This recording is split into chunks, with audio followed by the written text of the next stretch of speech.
Hai. Gue tadi keren gak sih? Thank you so much, Kak. Jadi kamu dan putra saya sudah saling mengenal? Iya, lo tau sesuatu nggak? Gue bisa cari tahu kalau lo mau. Hello guys, kita masih harus bersabar nih menunggu jam istirahat sekolah tiba. Saat Elite Squad akhirnya nanti berkumpul untuk membahas nasib geng mereka. Apakah akan tetap dilanjutkan atau justru dibubarkan? Di tengah penantian itu, Akila dan Vicky patut mendapatkan sorotan karena berhasil mendominasi kuis dari guru. Keduanya tampil begitu percaya diri dan membuat suasana kelas lebih hidup. Namun khawatirnya ya akan terjadi kemurkaan dari Vio yang belakangan menjadi egois terkait perebutan beasiswa. Selain itu ada hal yang juga menimbulkan rasa penasaran nih guys. Apa sebenarnya yang sedang direncanakan Blade? Apakah Blade hanya menikmati perasaan saat dirinya begitu dibutuhkan Casarius? Atau sebenarnya diam-diam Blade telah menyiapkan langkah untuk bermain dua pihak?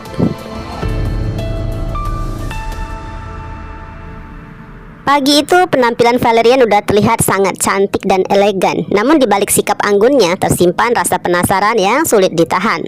Tanpa menunggu lama, Val langsung menelpon Jordan untuk minta penjelasan kenapa semalam bisa berada di jalur yang sama dengan Axel.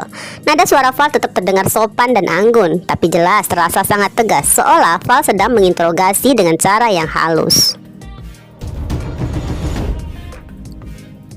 Jordan yang menerima telepon itu langsung terdiam sejenak dan tahu jangan sampai terjebak menjawabnya. Karena kenyataannya Jordan justru nggak mengetahui kalau Axel ikut partisipasi di perjalanan menemui Daniel.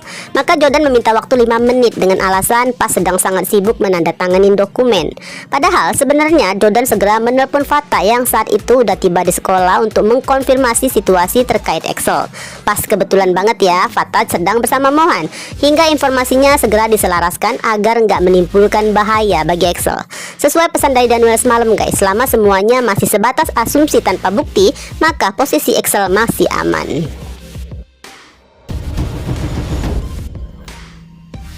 Jadi Fata menyerahkan sepenuhnya pada Papa Jordan bagaimana cara menyusun cerita. Dan dengan cepat nih Jordan menganalisis situasi, menyimpulkan bahwa kemungkinan besar semalam keberadaan Axel sudah terlihat saat mengawal perjalanan mereka. Maka ketika kembali menelpon Valerian, Jordan menjelaskan dengan tenang bahwa dirinya memang sedang menjalin kerjasama bisnis dengan perusahaan teknologi milik Axel. Jordan juga menambahkan bahwa semalam mereka harus pergi terburu-buru untuk menemui seorang klien karena ada sedikit masalah yang perlu segera diselesaikan. Nada suara Jordan terdengar sangat meyakinkan, seolah memang Jordan udah lama ya mengenal Axel. Padahal kenyataannya mereka belum pernah bertemu secara langsung. Nah di sini meskipun Valerian masih menyimpan sedikit kecurigaan, pada akhirnya Val nggak punya pilihan selain mempercayai penjelasan itu.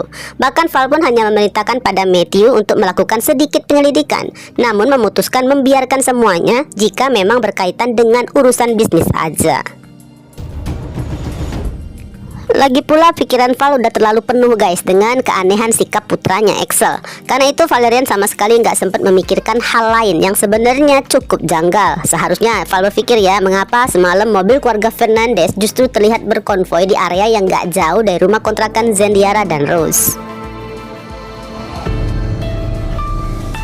Sementara di taman kediaman rumah mewah itu, Blade terlihat santai nih menikmati sarapan pagi yang telah disiapkan para pelayan. Ya walaupun Blade bukan bagian dari keluarga, posisinya sebagai eksekutor paling diandalkan membuatnya tetap mendapatkan perlakuan istimewa, hampir seperti seorang majikan. Sikap Blade pun tampak percaya diri, bahkan terkesan sedikit sombong. Apalagi ketika Matthew menghampirinya, Blade langsung menyambutnya dengan sikap santai yang terkesan meremehkan. Karena Blade udah mengetahui bahwa semua tim yang semalam dikerahkan untuk membuntutin Axel gagal mendapatkan hasil apapun. Hal itu membuat Blade yakin ya, Matthew pada akhirnya tetap akan membutuhkan keahliannya. Rasa nggak dianggap yang sempat Blade rasakan semalam saat Matthew terlihat mengabaikannya, kini sudah hilang sepenuhnya. Berganti dengan keyakinan bahwa dirinya masih menjadi orang yang paling bisa diandalkan di rumah itu.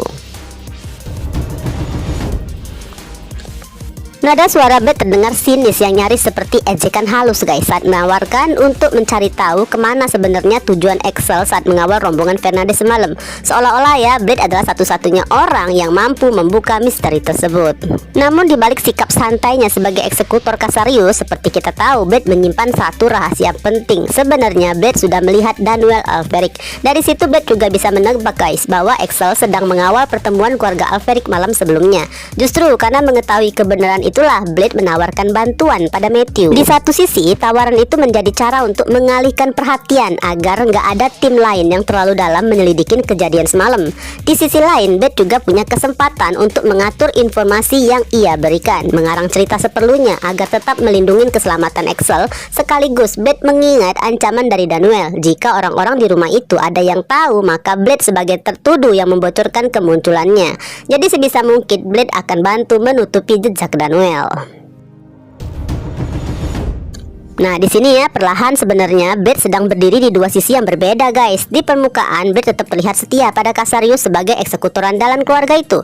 Namun, di balik semuanya, langkah Blade justru condong berpihak pada Axel dan Daniel Alveric. Karena bagaimanapun juga, Blade masih menyayangin Axel yang berjasa padanya. Dan di saat yang sama, Blade pun sangat memahami bahwa Daniel Alveric adalah sosok yang nggak boleh ia lawan. Oke ya, beralih ke sekolahan nih. Di kelas IPA, Sisi dan Fata masih duduk sebangku lah ya. Mereka hanya saling menyapa singkat dengan ucapan hai aja. Ekspresi keduanya menunjukkan bahwa keadaan tetap baik-baik aja. Memang sih mereka seakan sepakat menjaga jarak dulu untuk sementara. Namun bukan berarti harus bersikap seperti orang yang sedang bermusuhan kan. Apalagi setelah pertemuan keluarga Alveric semalam yang masih menyisakan rasa bahagia di hati keduanya. Suasana kelas berubah menjadi semakin heboh saat Vicky muncul dan langsung menggenggam jemari tangan Fata dengan penuh semangat. Aksinya sontaklah menarik perhatian teman-teman sekelas. Vicky dengan penuh percaya diri meminta dukungan, seolah ingin membuktikan bahwa pop diva bukan hanya pandai dandan, tapi juga mampu menjadi murid berprestasi. Kesempatan pun datang nih untuk Vicky membuktikan dirinya ketika Pak Hari memberikan kuis di tengah pelajaran. Tanpa ragu ya, tangan Vicky menjadi yang paling cepat terangkat. Jawaban yang keluar dari mulutnya pun mengalir lancar dan tepat. Beberapa kali hal itu terjadi, membuat Pak Hari nggak segan memberikan pujian. Ironisnya guys, Vio yang selama ini sangat terobsesi untuk selalu mendapatkan nilai tertinggi, justru berkali-kali kalah cepat. Fokusnya terlalu besar untuk mengalahkan Vicky, malah membuatnya lengah. Vio terlalu sibuk memperhatikan Vicky hingga terlambat mengangkat tangannya. Nah, sorakan bahagia Vicky setelah menerima pujian dari Pak Hari justru ya membuat Cantika, Vania, Harry, terutama William diliputin kecemasan. Mereka khawatir Vio nggak mampu menahan emosinya. Dalam cerita ini guys, sikap buruk Vio sering dikaitkan dengan kondisi mentalnya yang mudah goyah ya. Meskipun begitu, di balik semuanya sebenarnya ada ambisi besar yang mendorong Vio untuk ingin mendapatkan beasiswa agar nggak perlu kembali tinggal di rumah orang tuanya. Namun lucunya tuh, ambisi Vio perlahan membuatnya melupakan prinsipnya sendiri guys. Dulu Vio sempat marah ketika mengetahui William meminta ke Fata dan Mohan untuk mengalah demi dirinya. Ironisnya sekarang Vio justru sempat menelpon Vicky dan memberikan peringatan yang terdengar egois, menyuruh pop diva untuk kembali fokus berdandan aja dan gak ikut berebutan beasiswa dengannya. Alih-alih mundur ya, sikap Vio itu justru membuat Vicky semakin bersemangat. Vicky membuktikan dirinya mampu bersaing secara sehat di kelas dan berhasil mengunggulin Vio dalam kuis di hari itu. Bagi Vicky nggak ada yang salah selama semuanya dilakukan dengan cara yang benar. Persaingan tetaplah persaingan dan siapapun berhak berjuang untuk masa depan mereka sendiri.